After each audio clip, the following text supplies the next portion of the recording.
నమస్తే, నా పేరు doctor Suchitha. Welcome to Arogyavardhini hospital.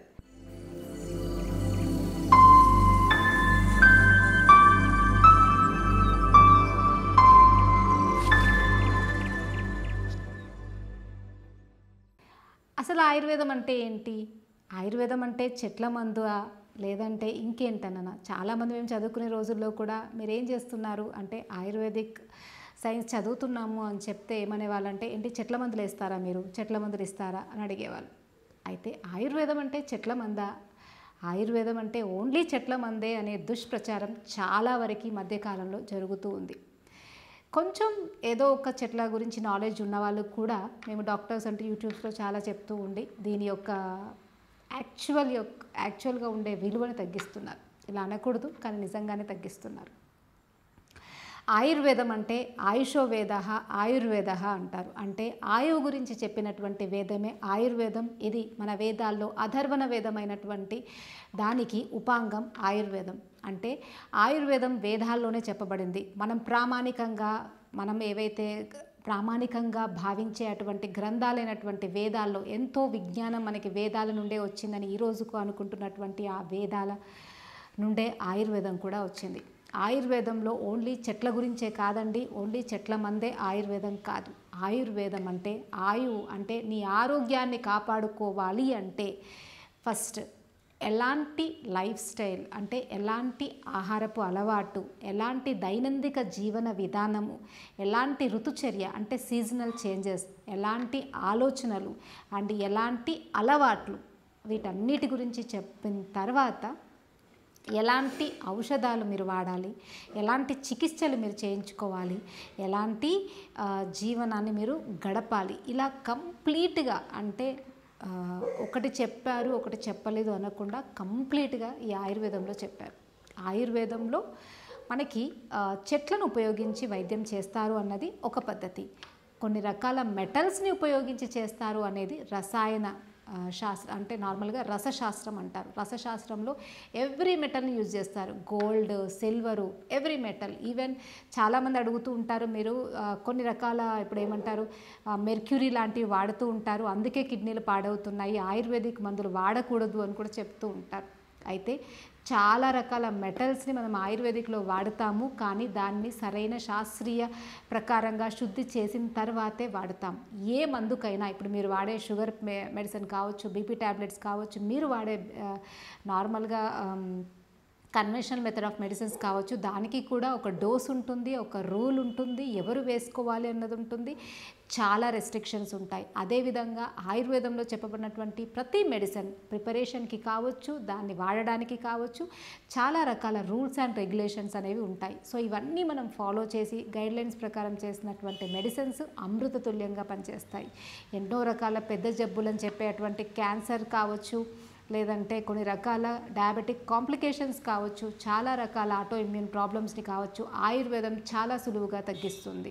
కాకపోతే మీరు చేయాల్సిందల్లా ఆయుర్వేదాన్ని సరియైన ఆయుర్వేదిక్ డాక్టర్ దగ్గర మీరు తీసుకోండి. ఎవరు పడితే వాళ్ళు ఆయుర్వేదం అని చెప్పిన వాళ్ళ దగ్గర ఆయుర్వేదాన్ని వాడి ఆయుర్వేదాన్ని తక్కువ చేయకూడదు. అయితే ఆయుర్వేదంలో చాలామంది అడిగే క్వశ్చన్ ఏంటంటే ఎటువంటి సైడ్ ఎఫెక్ట్స్ ఉండవు కదండి, ఏదైనా వాడచ్చు అని. కానీ ఆయుర్వేదంలో కూడా సైడ్ ఎఫెక్ట్స్ ఉంటాయి. అవును, నిజంగానే ఉంటాయి. ఎందుకంటే ఏదైనా కూడా మీకు అమృతంలాగా పనిచేసే దాన్ని ఇష్టం ఉన్నట్టుగా వాడినట్టయితే అది మీకు విషంలాగా కూడా పనిచేస్తుంది. ఏదైనా ఔషధమే. ఔషధాన్ని ఎలా వాడాలి, ఎవరు ఇస్తే వాడాలి, ఎవరి సమక్షంలో వాడాలి, ఇది చాలా ఇంపార్టెంట్. ఆయుర్వేదమే కదా అని మీరు యూట్యూబ్ చూసేసి మీరు మందులు వాడినట్టయితే డెఫినెట్గా ప్రాబ్లమ్స్ వస్తాయి. అలా కాకుండా సరి అయిన ఆయుర్వేదిక్ డాక్టర్ దగ్గరికి మీరు వెళ్ళి వారి ప్రకారంగా వారి పర్యవేక్షణలో మీరు ఆయుర్వేదాన్ని వాడినట్టయితే ఇది అమృతతుల్యంగా పనిచేసి మీకున్న ప్రతి వ్యాధిలో కూడా మీకు మంచి రిజల్ట్స్ని ఇది ఇస్తుంది. ఆయుర్వేదం అంటే చెట్ల మందే కాదు, ఆయుర్వేదం అంటే ప్రకృతిలో దొరికే ప్రతి నానౌషధి కించిత్ జగత్ అంటారు. అంటే ఈ జగత్తులో దొరికే ప్రతి ఒక్కటి కూడా ఔషధంగా వాడమని చెప్పే శాస్త్రం ఆయుర్వేదం. ఆయుర్వేదంలో ప్రతి దాన్ని ఔషధంగా చెప్పారు, ప్రతి దానికి ఔషధ విలువలు చెప్పారు. సో అలా మనం ఆయుర్వేదంలో పాలు కావచ్చు, నీళ్ళు కావచ్చు, మనం తినే ఫుడ్ కావచ్చు, మనం తినే వెజిటేబుల్స్ కావచ్చు, మనం పీల్చే గాలి కావచ్చు, మనం ఉండే వాతావరణం కావచ్చు, ప్రతి దాని లక్షణాలు, ఈవెన్ ఇప్పుడు మనం గాలి కోసం విసనకర్రలు వాడుకుంటే ఒకవేళ వాటిని వెదురుతో చేసిన విసనకర్రలకైతే ఎటువంటి గుణం ఉంటుంది, దాని నుండి వచ్చే గాలికి? నెమలి ఈకలతో చేసే విసనకర్ర నుండి వచ్చే గాలికి ఎటువంటి గుణం ఉంటుంది?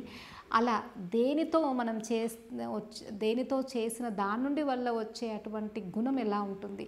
తినడంలో కూడా మీరు వెండి పాత్రలో తింటే ఎటువంటి గుణం, కంచు పాత్రలో తింటే ఎటువంటి గుణం, ఇత్తడి పాత్రలో తింటే ఎటువంటి గుణం, మట్టి పాత్రలో తింటే ఎటువంటి గుణం, ఇలా తినే దగ్గర నుండి పడుకునే వరకు కూడా మీరు ఒకవేళ నవార్ మంచం అంటారు, నవార్ పట్టతో అల్లిన దాంట్లో పడుకుంటే ఎటువంటి గుణం, కట్టెతో చేసినటువంటి టేకు వాటి మీద పడుకుంటే ఎటువంటి గుణం, రాతి మీద పడుకుంటే ఎటువంటి గుణం, ప్రతి దానికి ఫుల్ ఫ్లెడ్జ్డ్ రీసెర్చ్ అనేది జరిగిన శాస్త్రం ఆయుర్వేదం. పీల్చే గాలి, ఉండే వాతావరణం, తినే ఫుడ్, ఎవ్రీథింగ్, దేంట్లో ఏ లక్షణాలు ఉంటాయి, ఎలా ఫాలో అవుతే, మీరు ఎత్తు ప్రదేశాల్లో నివసిస్తే ఎలా ఉంటుంది, ఎటు నుండి గాలి వస్తే ఉన్న ప్రదేశంలో మీరు ఉంటే మీ ఆరోగ్యం ఎలా ఉంటుంది, ఇలా ఎవ్రీథింగ్ చెప్పబడిన శాస్త్రం. ఇంత డీటెయిల్గా చెప్పబడినటువంటి వైద్య శాస్త్రము ఆయుర్వేదం. సో ఆయుర్వేదంలో ఇది చెప్పారు, ఇది చెప్పలేదు అన్నది ఏదీ లేదు.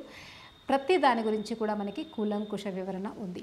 దీంట్లో మెయిన్గా మనకి దినచర్య ఎలా ఉండాలి, మనం ప్రొద్దున బ్రహ్మ ముహూర్తంలో లేవాలి అంటారు. బ్రహ్మ ముహూర్తంలో లేచినప్పటి నుండి రాత్రి పడుకునే వరకు ఏమేం పనులు చేయాలి, అండ్ ఎలా తినాలి, తినేటప్పుడు ఎంత మాత్రలో తినాలి, ఎలాంటి ఆహారం తినాలి, వాత ప్రకృతి వాళ్ళు ఎలాంటి ఆహారం తినాలి, పిత్త ప్రకృతి వాళ్ళు ఎలాంటి ఆహారం తినాలి, కఫ ప్రకృతి వాళ్ళు ఎలా తినాలి, ఇలా ఎటువంటి వాళ్ళు ఎలా తినాలి, అండ్ ఏ వేగాలను ఆపుకోవాలి, ఏ వేగాలను ఆపుకోకూడదు.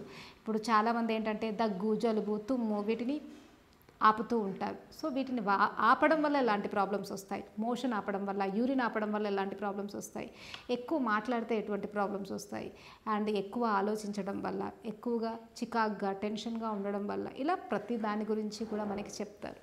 సో ఒక మంచి దైనందిక జీవన విధానం గురించి, ఒక ప్రివెంటివ్ మెడిసిన్ అంటే చాలా వరకు దీంట్లో ఏంటంటే ఫస్ట్ రోగాల గురించి కాకుండా మనం ఆరోగ్యంగా ఉండాలంటే ఏం చేయాలి, ఎలాంటి లైఫ్ స్టైల్ని ఫాలో అవ్వాలి, ఎలాంటి ఆహారాన్ని తీసుకోవాలి, ఎలాంటి ఆలోచనలు కలిగి ఉండాలి, ఇది చెప్తారు. తర్వాత రసాయన వాజీకరణాలు, అసలు మనకి ఎటువంటి ప్రాబ్లం రాకుండా ఉండడానికి ఎటువంటి ప్రివెంటివ్ ట్రీట్మెంట్స్ చేసుకుంటే అసలు ఎటువంటి ప్రాబ్లమ్స్ రావు అది.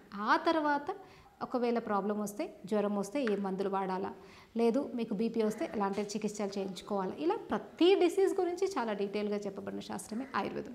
సో మీరు అలాంటి అపోహలో ఉండకండి, ఓన్లీ చెట్ల మందు అని ఇది తీసుకోవడం వల్ల ప్రాబ్లం వస్తుందని ఇలాంటి అపోహలన్నీ వదిలేసి దీంట్లో చెప్పబడిన ప్రతిదీ తెలుసుకొని ఆ తర్వాత దీని గురించి మాట్లాడండి. ఆయుర్వేదం అన్ని రోగాలకి కూడా చాలా అత్యుత్తమ చికిత్సా విధానాన్ని అందించినటువంటి శాస్త్రం. సో దీన్ని మీరు సరిగ్గా తెలుసుకొని దీని బెనిఫిట్స్ని పొందండి. Thank you.